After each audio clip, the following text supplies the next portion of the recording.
Welcome to Bigfoot and the Bunny. This is a couple's journey into the mysterious, the unknown, and the paranormal. I'm your host, Chris Carr. And I'm your host, Kristen Johnson. Together we are Bigfoot and the Bunny.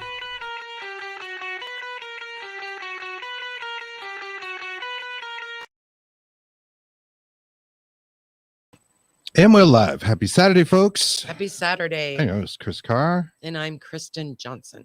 And it is a beautiful day in New England today. The sun is shining. And if you're not watching us and sitting on a beach, all right, we won't hold it against you. But you have your cell phone with you, so, you can click on it. And, oh, yeah, I did see some people out there. There's our buddy Greg Koss. How you doing? Hey, Greg. What's going on? Yeah. And yes, we are good for next week. Yes, we are. We'll be doing the Estes method with Greg on Metaphysical Crossings, his show. You can find on Facebook. Awesome show. Shadow Hunters Paranormal as well. And it's gorgeous. But we got a really good show, so it's worth tuning into, guys. So click on the button. Don't scroll on by. All right, so we've got a couple of characters here with us that have a brand new documentary out. I'm going to play you guys the trailer for this thing. Just came out on Tuesday, and if you're listening to us and can't see our ticker, it is available to stream anywhere. You get streams: Amazon, Google Play, Vudu. It's called Flash of Beauty, Bigfoot Revealed, and I love this. And I think you're all going to love this as well. Let me go and play you the trailer, and then we'll bring them right on.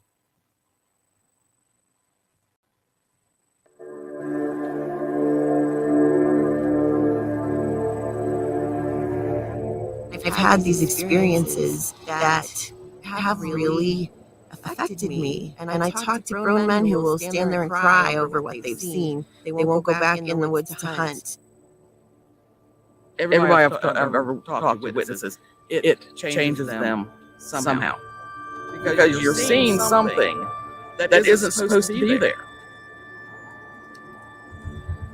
I'm looking down there, and there's like these three very dark, very large figures.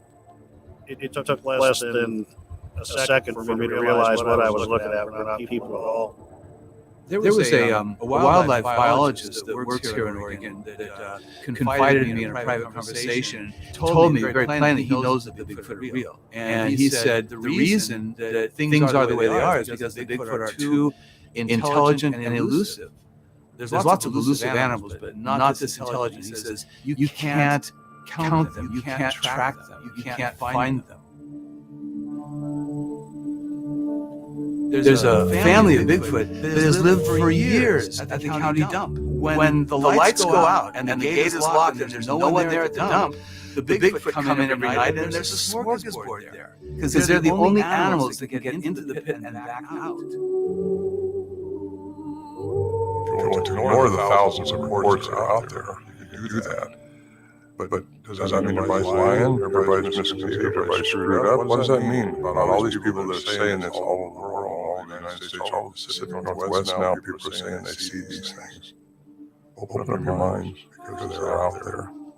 A lot of people cannot handle that psychologically, mentally, or emotionally, because it challenges everything that they've been taught. And the belief system of the human is actually very, very rock solid if a human only wants to believe one sliver of reality.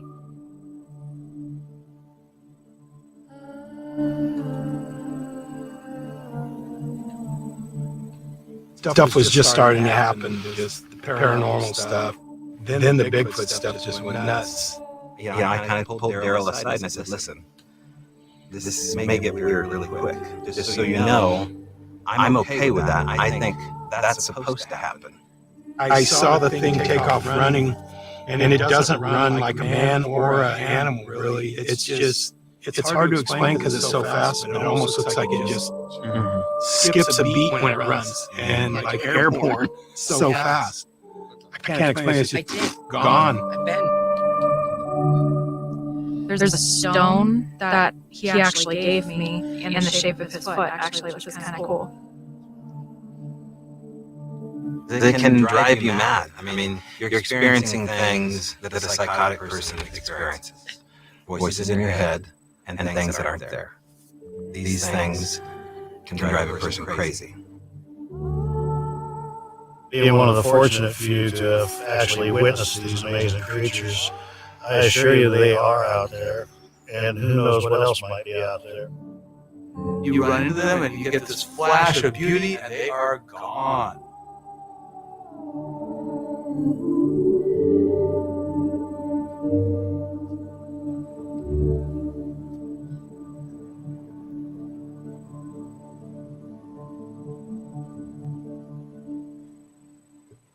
Right. Oops. Right on. That is one hell of a cool trailer. So we're going to bring these folks on who co-produce this. Their names are, whoops, a little noise here in the background. Hold on. Tobe Johnson and Brett Eichenberger. They're the co-producers of this documentary, which again is called Flash of Beauty, Bigfoot Revealed. They're going to talk about the interviews they had with researchers, eyewitness accounts, extraordinary stories and evidence.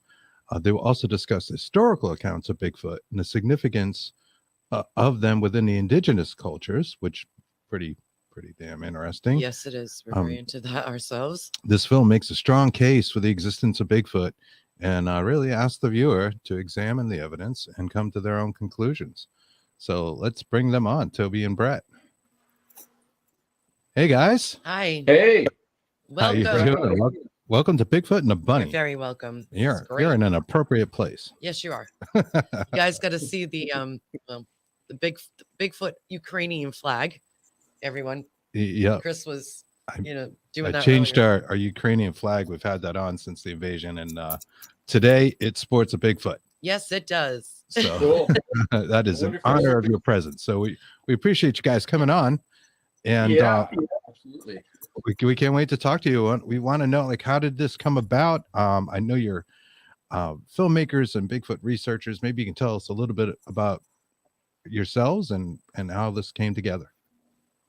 Yeah, so we started this documentary really at the beginning of the pandemic, and we come from more of a narrative filmmaking background. So we've done a few other features, which are also available on Amazon and whatnot. And Jill and I, who's the producer and writer, she's another producer and writer, decided that, after living in Oregon our entire lives and being fascinated with Bigfoot, that we should do a documentary on it. And we kind of planted the seeds years and years ago. And we, just personally, we were very interested in the subject matter. And so we went to some conferences and got to know some folks and realized that we actually had what we needed in order to start making this film. What we didn't anticipate is the timeline. We thought that, we'd shoot it over the summer and we'd get it out and sometime in 2021. And what ended up happening was we started going down that rabbit hole of meeting people that kept, that had different sightings, different experiences, and it kind of tumbled and went on and on and on. And early on in the process, we met Tobe and Daryl, and they really helped. Tobe really helped connect us to a lot of folks with a lot of important and really untold, unheard stories in the Bigfoot community. And so we put together this documentary over the course of the last year and a half, 2 years. And we feature new voices, we feature new perspectives, we feature a different style of filmmaking, I think, than what people are accustomed to when they see Bigfoot documentaries. And, we wanted to kind of insert a different voice into the conversation because, we approach this as believers, and that's even been solidified after doing this doc. Excellent. Awesome. That is really excellent. And the quality of, that trailer alone. Yeah, the production is amazing. Is awesome. Thank you. Thank you. You're welcome. It is beyond a lot of what, we see out there. And it seems like, you guys definitely took some time in producing and the production end of things because you're not screwing around. This is good stuff. Tobe, how did you get involved? And Well, I was just thinking, yeah, absolutely. I was just thinking the second chapter of our documentary should be called Not Screwing Around. I think that would be a big seller. So Right? hold on to that one, Brett. You're Yeah, not screwing I around. like that idea. Jot that down. I'll Post-it write it note. down. I'll write it down for you. Okay, there you go. Bigfoot, not screwing around. So this started in the little town of Springfield, Oregon, outside of a Weyerhaeuser lumber town, circa 2005, with my son and I, when we found what we thought was a hoax track in a pretty well-known trailhead. And from that moment, things spiraled for me, and I went down the rabbit hole. I ended up putting on conferences of my own in the little town of Eugene, Oregon, and putting on mini conferences once a month in a sleepy town called Leesburg, Oregon, at a pizza parlor. And it was really at the behest of doing that at this pizza parlor, meeting witnesses once a month, that I started to make these connections with what are called habituators or extended experiencers.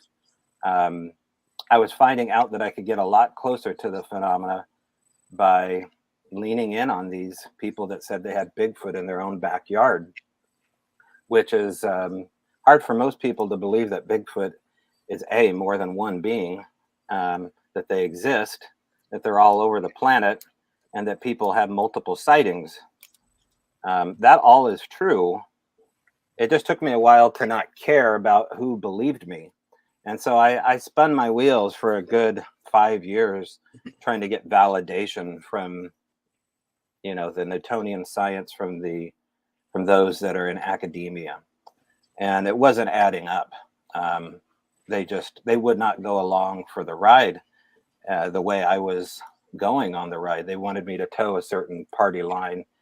And it was no fun to do it that way. And I got into this to have fun. But when I found out you could have fun and you could have Bigfoot come close to you, relatively very close to you, then that's when I invested all of my time in seeking out people that had these prolonged experiences.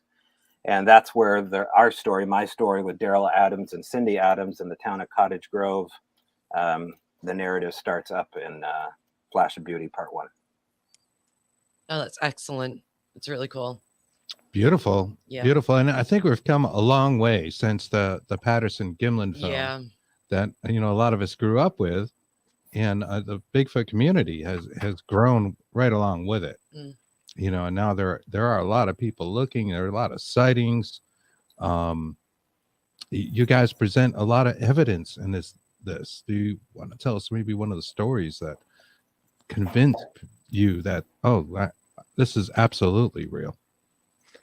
I think our best story in the film is at the end of the movie. There's a gentleman based out of Vernal, Utah, named Daryl Wilson, and Daryl was diagnosed with terminal cancer, and so he went up to far western Alaska to a little village named St. Mary's and visited his daughter, his grandchildren, and at the time his son-in-law. And while they were up there, Daryl and his son-in-law were out on a boat on the Andreski River. Andreski, it's kind of hard to say, river, and they had a 10 to 20 minute sighting that they observed through binoculars. They were able to watch different behaviors. The hairy man, as they call it up there in that part of Alaska, was eating blueberries. They noticed how fast it was moving on the tundra, and the tundra is, for normal able-bodied people, is really pretty hard to walk on. And I don't want to give anything away, but it changed Daryl's life dramatically. And that definitely by far is one of the most profound sightings and interviews that I've ever seen. And we were very fortunate to be the ones that got to interview Daryl on camera for the very first time. So I think that's the one that really, for me, has staying power and has really impacted us as people and as filmmakers. Excellent. You mentioned Newtonian physics before. Yes. And what is it that presses against what we'll call it the old school scientific method versus your experience that makes you feel that Bigfoot is there? You want to tackle that, Brett?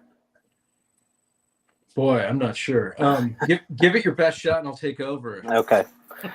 Well, when we seem like we're griping about the old school compared to the new school, I challenge them to say that the new school is much older than the old school, and it's us reaching back into,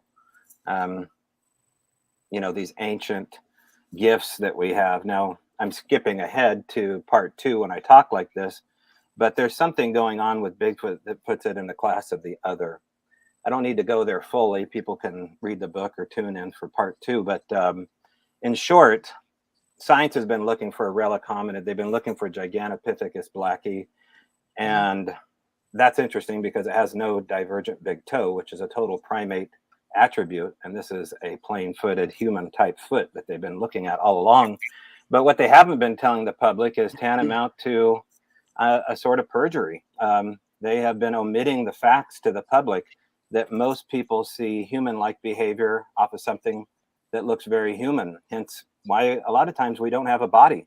The people are so captivated by the humanity of what they're seeing that it has nothing to do with fear of them being hurt.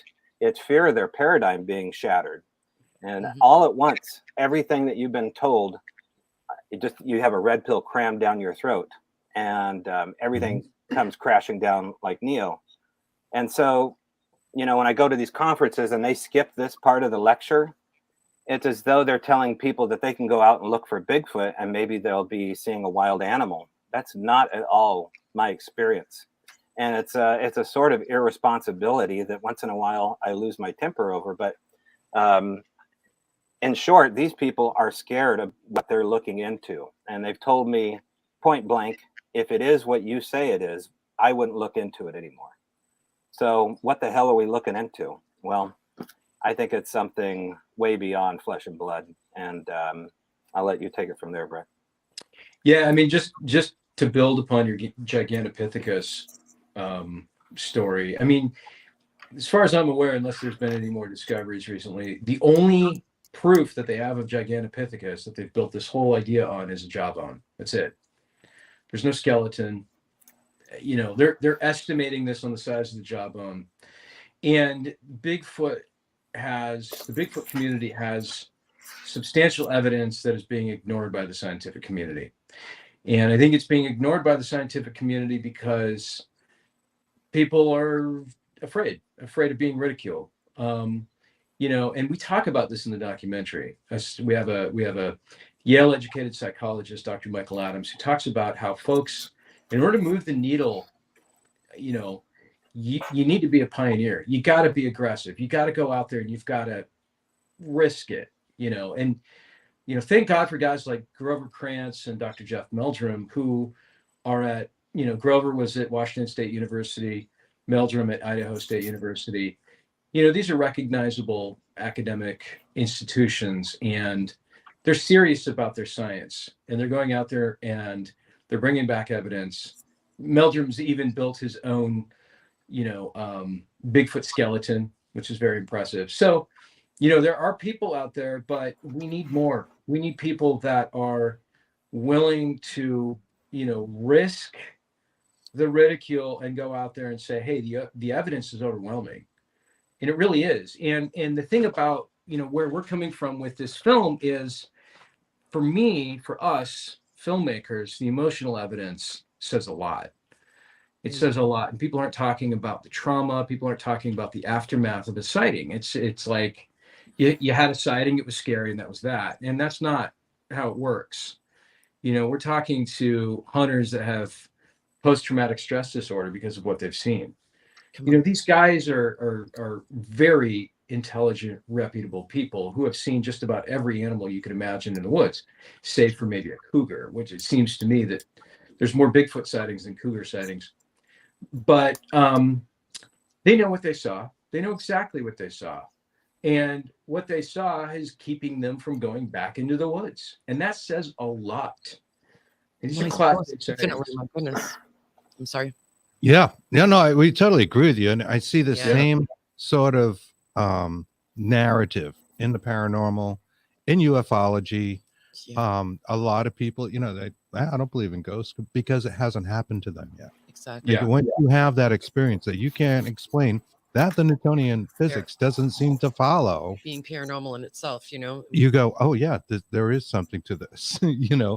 and not everybody has that experience. But when it happens, it's mind blowing. It's more than evidence at that point. I can see them having PTSD over that.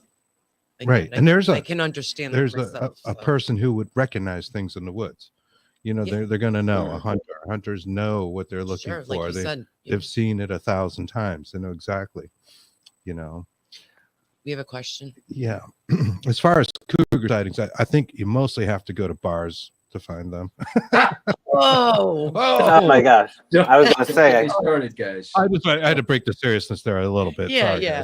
guys. But we did have one question out here from David Lee Wilson asks, do you have any DNA samples that have been tested? I guess that's yes, we do. So we don't get into this in the film very much, but yes, DNA samples have been collected by multiple sources. Dr. Melba Ketchum is one of those individuals who has had DNA samples and has had them tested, and they have come back as a interestingly enough 10,000 years old, a common human mother, and an unknown male father. Those are the results that came back. Wow. Hope to be able to expand upon that with additional information. Oh, not too heavily, but in short, the DNA always comes back as contaminated by humans, and so it's been passed off and ignored because of that fact. But what seems to be happening is that they're looking at the data and not seeing what it's actually saying. Yes, it does have human DNA in it, along with something else. So you see the to do a DNA test is a fairly lengthy process to collect it. It all needs to be filmed. You need to do it correctly. You need to store it correctly. And then you need to pay for it to get analyzed. And that takes funding. So operations out there that have funding are more successful at doing that. But then again, they always get blamed for not doing it properly, no matter how many boxes they're checking. So what we did in the Al Moon lab is we just collected everything microscopically and started there. And we got our confirmation from orthopedic surgeons. We got our confirmation from a sonographer. We got our confirmation from a veterinarian up in Canada who works with the Olympic Project. Then we looked at the voice analytics and put them through something called spectrogram and looked at some of the possible language and vocalizations that we got.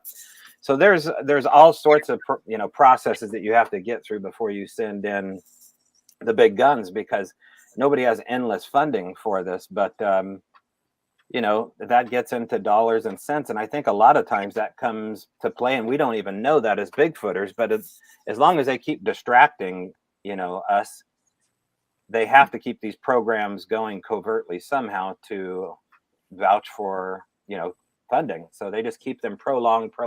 The studies keep going, they keep going. But there's strange stuff that we do not know. Just if I could give a small example here, I talked to Ken Walker, who was the number one taxidermist in all the world twice running, and almost the third time this year. And he got a gig at the Smithsonian, and he worked down in the basement and was doing a project as a taxidermist. I forget what he was working on, but he got to see a ice age cave bear that came from Alaska. This thing has been extinct. We have the bones, the proof that this cave bear exists. I don't think it was the typical cave bear that they talk about. It was a different version, but he saw the skull. And so this is something walking the earth in the last 20 years. So these are something, the regular Joe will never see the light of day of this at the Smithsonian for whatever reason. Exactly. And again, the Smithsonian is to blame all the time for removing large bones. Yeah. Mm-hmm. Mm-hmm. Yes. Yep. We're right with you, Tobe. Seem to disappear to the Smithsonian, never to see the light again. So in saying that, do you think the government is well aware of Bigfoot? Yes, we tackled that in the documentary. We have an individual that was courageous enough to go on camera, albeit we have disguised his voice and his image And it took us about 3 or 4 months to actually get him to agree to do it. But he's a former Army intelligence analyst, and he talks about a government program up near Seattle. I'm not going to mention any military bases, but you can do your own research. But there's a military base up in Seattle that has an elite sniper team that goes out into the woods and takes care of problem animals. So, and those animals are brought to Wright-Patterson Air Force Base for autopsies. Now, Of course they are. we can't verify this, but we did do a background check on this individual, and everything, he said as to who he was checked out. So, it's important to us to try and verify as much as possible for this particular documentary, and we thought his interview was very credible. He talks about how he believes, in his experience, that these things are being controlled more for economic reasons than for anything else. And some of these Bigfoot tend to kind of get a little too close to civilization for their liking, and they don't want to create this situations where people are afraid to recreate in these areas. We're talking about, the Cascades of Oregon and Washington. And also there, years and years and years ago, there was a spotted owl controversy here in the Pacific Northwest that cost loggers and families billions and billions of dollars over this little owl, which was important to save. And that's not what I'm trying to say, but there's some fear that the discovery of a Sasquatch could basically halt anything and everything that had to do with the timber industry, and it could cause somewhat of an economic meltdown similar to the spotted owl. So those are kind of the theories behind some of the population control. I have no doubt that the government knows about it. We also show an image of a map that the Bureau of Land Management had, where they tracked Bigfoot sightings and kept track of them. I mean, there's no question in my mind that they know about them, they're aware of them, and it's so much easier to keep it a legend for them. And if people want to see a copy of this map Brett was talking about, you can go on YouTube and look at my 2010 YouTube channel underneath Oregon Sasquatch Symposium. And I was given the exact copy of this map by a guy named Ron Braun around 2010. He had a sighting near Coos Bay, Oregon. After he got back to his field office in Veneta, Oregon, the secretary met him in the parking lot with a rolled up tube. And this is an official, almost 3-foot long map with a key printing 5 or 6 different types of sightings going all the way down from, I believe, Astoria to Gold Beach on the Pacific side of Oregon. Don, what's interesting about this even further is the reason I don't have this map is that Don's son called me 3 days later and left a voicemail saying, my dad needs that map back. He's going to get fired if I don't get it.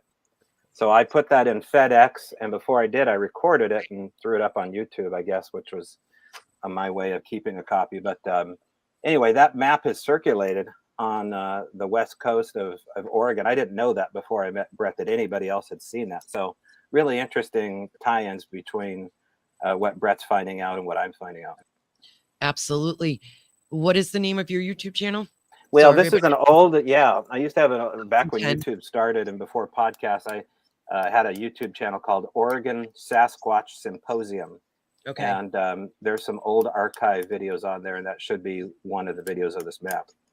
Great. Wonderful. It's excellent. I just want to give a couple quick shout outs too to some of our friends out there commenting and liking the show. The Wizard's Table is our good friend Ken. The Wizard's Table. We have to sing that because he's big. I believe he is on this afternoon at 6 o'clock after us. I see Katie Stafford out there. Hello, Katie. Hi, Katie. Katie and KD Stafford, of course, the Supernatural. It's the box up there somewhere. Manufacturers of ITC equipment and great researchers. And another question from David. He says, so your DNA testing points toward a human woman giving birth to a half human. Hybrid. Where do we go from here? Yes, I mean, that's what it's pointing to. I don't know really enough about the DNA and what the research is saying about that. This is something we're going to get into in part 2, the paranormal Bigfoot. And this goes back to biblical times. It goes back to, the Old Testament talks about giants. Somebody recently pointed out that there are, somebody discovered Bigfoot in the Sistine Chapel paintings. The Nephilim. So we start going down quite a bit of a rabbit hole here that I would prefer to get into a little bit down the line once our second film is released and we have a little bit more information. But yeah, it's definitely a mystery. It's definitely interesting. No, but inside the Sistine Chapel, I mean, come on.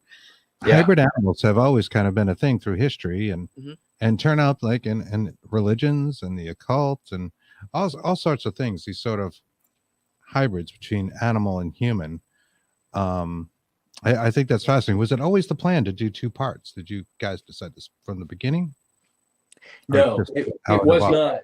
And as a matter of fact, so the trailer that you guys showed earlier today was the first trailer that came out, and that was it was supposed to be a teaser, although it's an over 3-minute teaser. And when we put that together, that the idea was we were going to be covering more topics, including the paranormal. And what ended up happening was about maybe 3/4 of the way through, maybe halfway through, we decided that because we have so much footage and so much good stuff, that what we needed to do is to cut this into 2 parts. And that mirrors the Bigfoot community to a certain extent, because there certainly are the apers out there that believe that Bigfoot is nothing but flesh and blood. And then there's the folks that have the open mind about being a paranormal creature and having these paranormal abilities. And so we don't want to skew the data. The majority of the folks that we spoke to had a paranormal component to their sightings. And so we thought, you know what, let's take those and just put them into the paranormal Bigfoot, and let's address all of this other stuff, because there is a lot to unpack there. There's a lot of stuff to talk about. So we just felt like that was the better way to tell the story. It is a lot to unpack, and it actually, that is 2 of the questions I had planned for you. Of course, the most common one that we come across in talking to researchers or just paranormal folk in general will be like, well, are they interdimensional? Exactly. Are they flesh and blood? Are there some kind of combination of these things? Did you want to comment further on that, or kind of let the evidence present itself? Should I tell him the Jeff Boiler story, Brett? That kind of puts it puts things in context of something else going on. Jeff Boiler wasn't interviewed for this part of the documentary, at least, but he's someone I spoke to early on. And Jeff pulled me aside. He was a deputy sheriff near Sisters, Oregon, and had some vacation time coming to him. On the South Sister, he went for a hike, brought his sidearm with him, and headed up a mountain. He thought he saw an elk in the distance. The elk turned and looked at him, and the elk had a pointy head and shoulders and was kind of bright red. He said he saw a caveman, and as he looked at a caveman, he opened his jaw in disbelief. This thing mimicked him and opened its jaw in disbelief. And he turned his head to the side, like, what the hell do I have here right now? This thing turned its head to a side. And it's at that point that Jeff told me privately, he goes, this thing wasn't copying me. That's what I tell the normal people. He goes, this thing was making fun of me. He goes, I could tell as a cop who's had to read body language all my life that this thing was outgunning me, outplaying me, letting me, it followed me in. And that's when I knew I had a perpetrator, a human. So he thought about grabbing his gun, and it was at the thought of him reaching for his gun that this thing bolted. Now, the story gets more interesting. You can watch it on Paranormal Witness episode season 1 called Watcher in the Woods. It tells a story of Jeff Boiler. But what's going on if you have something that can not only is hyper intuitive about humanity, but possibly looking into things that animals shouldn't access, like your mind, your decisions. And what's up with this humanity of the thing? Bright red, We talk about things that are bright red in our documentary too. So, they come in different shapes and sizes, but if their brains are able to do what Jeff's describing, it's no wonder we can't get any proof. We don't have permission to get proof. It seems to be on their level at all times. And maybe they can access time different than us. And that is why they can play games better than we can. Sure. I'll totally agree with that there. David Lee Wilson says this points to mind reading and possibly mind control, and we'd have to agree. Katie mentioned that shapeshifters using portals and that sort of thing. What is sort of the phenomena that other people might just say is paranormal that seems to surround these Bigfoot sightings? In addition to what you mentioned, of course. I mean, there are all kinds of different reports. Ron Moorhead's daughter, Ron Moorhead is famous for his Sierra sounds that he recorded, and we interviewed Ron Moorhead in this film, and he'll be prominent in the second film as well, because we really believe that his book, The Quantum Bigfoot, spells it out, and Ron goes back to more of a science-based theory with quantum mechanics. But let me go back to your question about the phenomena. So Ron's daughter, she thinks that she witnessed a Sasquatch shape-shifting into a wolf, perhaps. That's one example. I mean, we have there's multiple researchers that have tracked tracks in the snow. They just stop and they don't turn back around. Where did it go? How did it disappear? We've heard stories of people watching them walk into trees, literally walking into trees. There's reports, very prominent reports about UFOs doing the same thing, the exact same thing, flying into mountains. There's a documentary about the connection between UFOs and volcanoes, and they've got very good footage of UFOs flying into mountains. And so what we come back to is this isn't magic. This can be explained by science that we don't understand yet. And that science is quantum physics and quantum mechanics. We're just starting to scratch the surface. Scientists are. So this is where we think that these things lay. And what's fascinating to me is that when you start looking at ghost phenomenon, Bigfoot phenomenon, UFO phenomenon, you're starting to make these connections that these beings, these individuals, have the ability to utilize this technology or this science to do whatever it is they want to do. And I believe personally, my personal opinion is that the U.S. government knows about this. Maybe other world governments know about this, and they don't want us to find out about it, because if they did, we'd be really hard to control. So, if we were able to just walk through objects and fly around and do whatever we pleased, it would be really, we'd be a tough crowd to govern, I guess you could say. So so I think the phenomena is fascinating as it is, really does have a science base, and we're kind of at that turning point right now in human history where we're starting to figure out how to acknowledge it instead of just writing, saying it's magic or demonology or something like that. Yeah, no, I totally agree. We definitely agree with you. Yes. One common thing that we see is areas that have a lot of this phenomena have the other phenomena as well, like the Freetown Forest and the Bridgewater Triangle, which is out our way, is known for Bigfoot sightings. It's known for UFO sightings. It's known for cults and other weird activity. Puckwudgies and Taipai right? Which are like the fairy-like creatures, the Puckwudgies are elementals, and their name actually stems from indigenous cultures. And one of the things we definitely wanted to talk to you a little bit about is how the indigenous cultures turn up in your documentary and what their view is as what Bigfoot might be. Tobe, you want to start off on that one? Sure. My first experience growing up in the Willamette Valley, outside of the Kalapuya Reservation, was dealing with an oral traditionist by the name of Esther Stutzman. And she would go around to universities and schools telling cultural lessons, oral stories of the Kalapuya. And she seemed like the perfect person to approach. But there's a whole understanding when you approach a First Nations person regarding the right time. And that comes up when you're dealing with these phenomena as well. I call it the Taylor effect, as though things are perfectly synced up and made and suited like a tailored suit. And so I didn't really know anything about that circa 2008. And I called Esther up at home and out of the little town of Yoncalla, Washington, or Yoncalla, Oregon. And she told me over the phone, this is not the time to talk about Bigfoot. You need to call me back during such and such time during the proper season. And I think that was 6 months away. Well, I wanted to put on a conference and I needed to fill up seats and put butts in seats.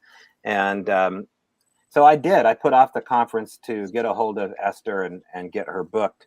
And she eventually spoke at the first conference I put on at a community college. But she spoke in great reverence about what they call Chichu Chippy, which is the Kalapuya word for Sasquatch or Bigfoot. And every native will tell something a little bit different. Some will say they're cannibals. Some will say that they're forest spirits. Some will say that they're an elder of the tribe set apart. But they all say one thing: they're more than an animal. And they do so by putting them at the bottom of their totem poles, which is the prized position to put the sacred being. And you see that out here in Vancouver, Canada. You see that out here in Washington State. So, it's a whole different ballgame with Sasquatch and the First Nations people out here in the rainforest. You just have to approach the phenomena differently. You have to approach them differently and kind of wait for them to come to you. So for that was really the last time I worked hand in hand with a Native American. However, there's a guy by the name of Mel Scahan in the documentary. Brett, why don't you tell them about him? Yeah, so Mel was an incredible individual to interview, and Mel started out. He's a member of the Yakima tribe. Mel started out skeptical, and we opened the film with him, and we wanted to start the movie with the indigenous history. We wanted to kind of set a context that this isn't, Bigfoot wasn't invented in 1967 with the Patterson-Gimlin film. Right. Bigfoot's been around for thousands of years, and they go by, almost every tribe on the West Coast, if not North America, has a Bigfoot or a hairy man or a wild man component to their culture. They all go by different names. And so Mel talks about, he was managing the forest. He was a Forest Service manager on the Yakima Reservation. Yakima Reservation goes all the way over to Mount Adams. And Mount Adams is kind of a sacred place for the indigenous population with lots and lots of Bigfoot and UFO activity. And so Mel talks about how his journey, he kept coming across this evidence in the woods, in the forests, out in the middle of nowhere, to suggest that there was something else going on. I mean, footprints, all kinds of different things. And then he started having actual experiences with Bigfoot. So from Mel, we go into some of the other Pacific Coast tribes. And how they have the wild man. There's a tribe that believes that they may actually have DNA from Sasquatch. Oh, wow. This particular tribe has a lot of individuals has kind of an auburn reddish hair. And then we also talked about early, settlers and explorers. We talk about an artist named Paul Kane who really wanted to go up and paint Mount St. Helens, but he couldn't get any native guides to take him there. Even with large bribes, they wouldn't take him there because of the skookums. And we also talk about a missionary named E. Walker, who was out on the east side of the Cascades. And he wrote a letter. There was a letter found that he wrote to a reverend in New England that talked about the superstitions of the local natives. And what he does is he goes, it reads like a modern Bigfoot account of, he talks about the large feet. He talks about how they live on the mountain that, has perpetual snow. So it was really important for us to set that historical context. And the best way to do it was with the natives and their hundreds of years, thousands of years of history. Yes. Absolutely. And so much of that is documented. They certainly saw a lot. Hairy man, all kinds of different names for each tribe, like you were saying. Yes. Yeah. Do you feel that Bigfoot has a specific language? We see the shows where people are howling, they're doing banging on trees and this kind of thing, and friends that bang on trees, and we kind of hope to do that ourselves this summer, and that sort of thing down the street. But want to know, like, if that showed up in your research as well? Yeah. Can I take that real quick, Brett? Yeah, absolutely. I have a backlog of Patreon episodes I just released. And so if people go to Strange Brow Radio, that's spelled BRAU, Strange Brow Radio. It was a live show I used to do in German bars. I just released a 3-hour episode with Ron Moorhead and cryptolinguist Scott Nelson. I think it's about 3.5 hours, actually. Wow. And after about the 60-minute mark, we go into a deep dive about language. Now, that's all the Scott studies. That's all he did in the Navy as a cryptolinguist, was listen to cans on his ears to possible infiltration from other countries, including the Russians and the Chinese, but a whole lot more. So he's a professor, I believe.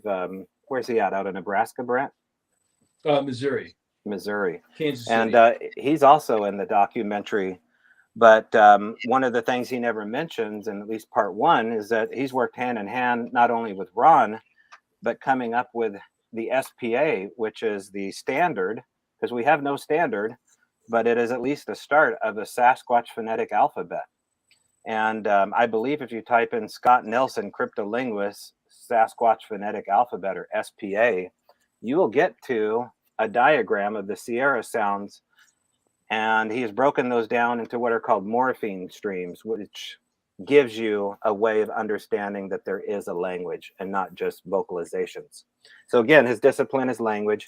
He hears language based upon what are called morpheme streams, and now is trying to break down that there is a provable language here based upon things like terminal endings. When you hear a Sasquatch speak, we'll just call it speech. These beings are speaking. They're doing so in groups of one or more, usually two or more. And when they speak, they use something called a terminal ending a lot of times. That is basically a way of us, when we speak, saying, I've made my point.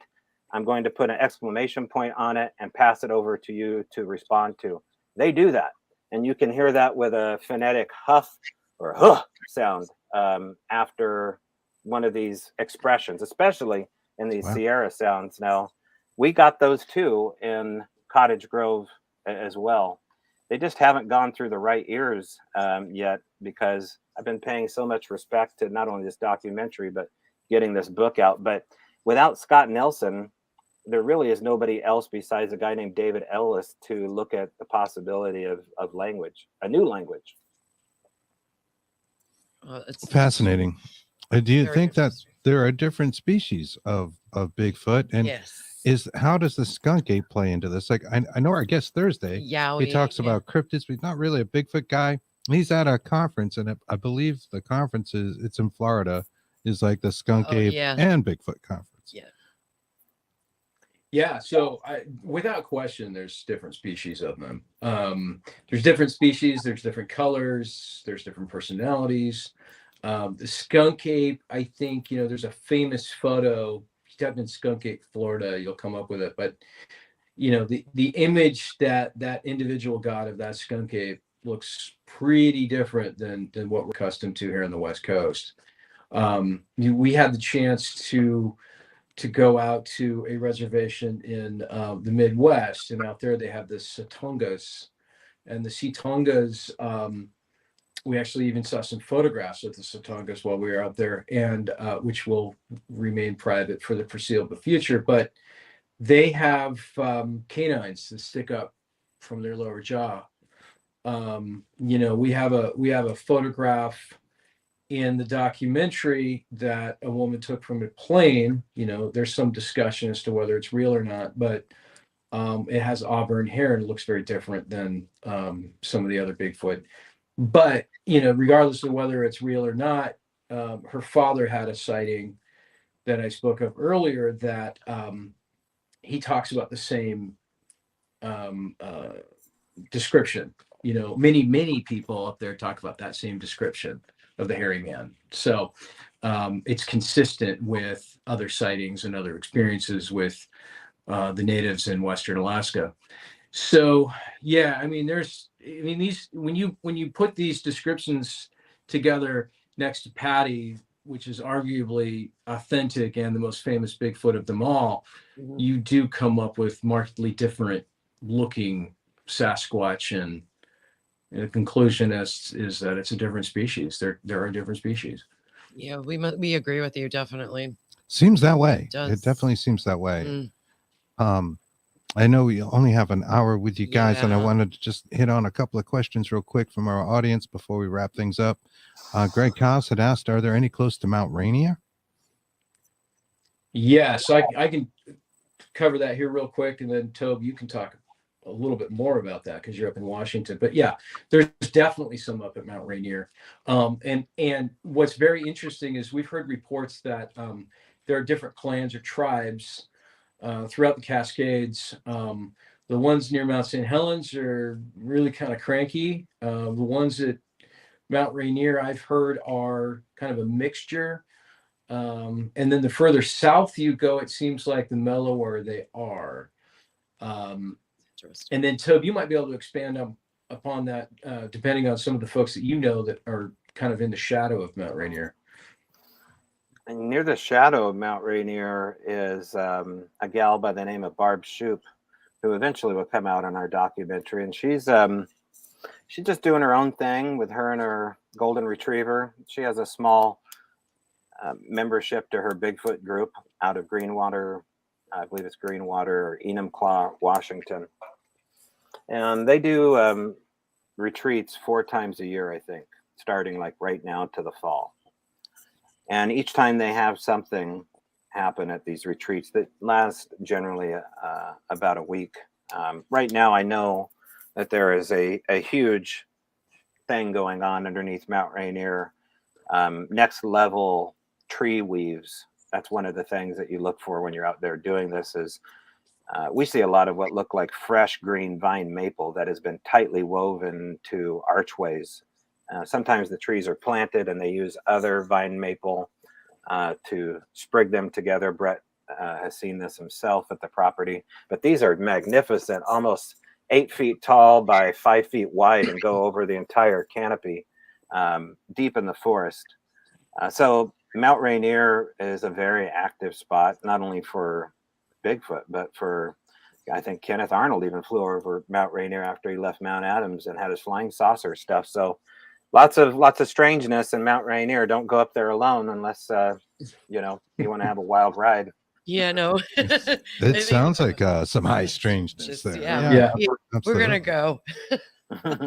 Courtney had a quick question. She says, Bigfoot is intriguing. I was having a conversation with someone. Do you agree that they choose who lets them be seen? Yeah. I do believe they see us more than we know. It's like spirit ghosts, and they know their intention. And that is something we talk about in reference to spirits. And sometimes people see an apparition. You have a group of people together. 3 people see him, 4 people do not see the apparition. Exactly. Is Bigfoot similar? Yes. In my opinion, yes, absolutely. We've heard this time and time again.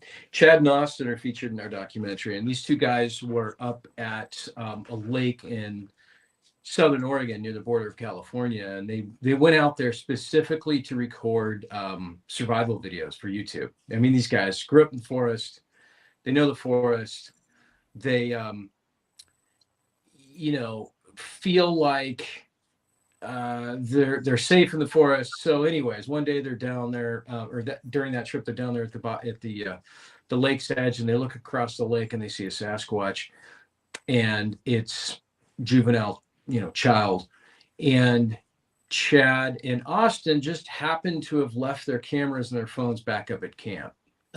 And they believe, and they talk about this in the documentary, they truly believe that they never would have seen it if they had had cameras in hand. And we've heard this from so many different people. I in fact had a UFO sighting with my wife Jill out in Vernal, Utah, and I always have my phone with me, always, and I left it in the car, and sure enough, here comes a UFO right out of a cloud. So, again, this goes back to everything being connected. I think it's connected. I think sometimes these things do want to show themselves to you, but they don't want to be recorded doing it. Oh, that's awesome. Agree. That is great. Yeah. And with that, I've just got one more comment. We'll wrap things up and let people know where they can find the documentary. Yes. And also, Toby, I believe you have books on a book series. Greg Koss said, keep your hands and feet inside the vehicle at all times. Well, that seems like a pretty good idea. That's awesome. In the face of some of these larger creatures. But the film is out now. People can go and stream this afternoon. They can stream it tonight. It's called Flash of Beauty, Bigfoot Revealed. Available pretty much anywhere you would stream things. Vudu, Amazon, Google Play, all those places. Sure. What else would you like to tell people about, where they can find you and learn about your research? Follow us on our Facebook page. We have a Facebook page, an Instagram page, and we're going to keep you guys updated on any other events. We have a Kickstarter going on right now for our sequel, and we hope to have the sequel out probably a little bit less than a year from now. Next spring would be the goal, so you can check that out as well. And we're just going to keep on telling these incredible stories. Yes, please do. It's unbelievable. We love you guys. We look forward to watching it. I think we'll be watching it over the weekend because we really do enjoy these things, and I think we'll learn a lot. We loved having you as guests. Thank you so much. Thank you. We appreciate it. You're very welcome. Yeah, thank you for coming on. Good luck with the film. Go and check these guys out. Toby Johnson, Brett Eichenberger.